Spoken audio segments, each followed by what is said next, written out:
حضرت ابو ہریرہ رضی اللہ تعالیٰ عنہ سے روایت ہے، نبی صلی اللہ علیہ وسلم نے فرمایا، اللہ تعالیٰ تمہاری توبہ سے اس سے زیادہ خوش ہوتا ہے جتنا کوئی اپنی گمشدہ سواری پا کر خوش ہوتا ہے۔ سننے ابن ماجہ حدیث نمبر 4247۔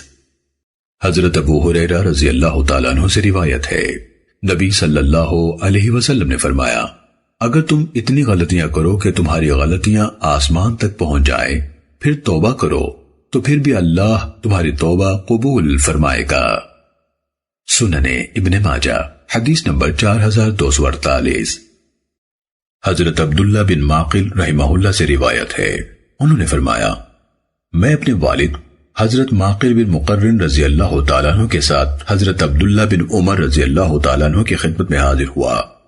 میں نے انہیں سنا وہ کہہ رہے تھے، رسول اللہ صلی اللہ علیہ وسلم نے فرمایا، ندامت توبہ ہے۔ میرے والد صاحب نے ان سے کہا، کیا آپ نے نبی صلی اللہ علیہ وسلم سے براہ راست سنا ہے کہ آپ نے فرمایا ندامت توبہ ہے؟ انہوں نے کہا ہاں۔ سننے ابن ماجہ حدیث نمبر 4252۔ حضرت عبداللہ بن عامر رضی اللہ تعالیٰ عنہ سے روایت ہے، نبی صلی اللہ علیہ وسلم نے فرمایا، بے شک اللہ تعالیٰ اس وقت تک بندے کی توبہ قبول فرماتا رہتا ہے جب تک نزع کا عالم طاری نہ ہو۔ سننے ابن ماجہ حدیث نمبر 4253۔